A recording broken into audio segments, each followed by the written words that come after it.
Guys, sino mag-aakala na itong leather bag na ito is worth 288 pesos lang dyan sa yellow basket na nakikita ninyo? So the size of this tablet case is 10.9 inches to 11 inches. Pwede po ito sa mga naka-iPad Air 5th Gen o 4th Gen or sa mga latest iPad. Then available din po pala ito sa mga different colors. We have green, we also have black, and the gray one. Aside from 10.9 inches, meron din po tayong 13 inches. Kung ikaw naman ay naka-MacBook or kaya laptop na 13 inches, pwede natin itong gamitin. Kapag binili natin to sa mall, nasa around 2,000 pesos. Dito sa shop natin, 288 pesos lang, guys.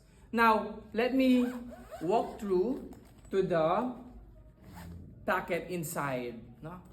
So, dito po natin ilalagay yung ating saktong-saktong tablet.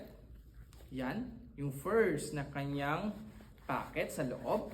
Then, on the right side, makikita naman natin yung another packet na pwede nating ilagay yung ating mga charger.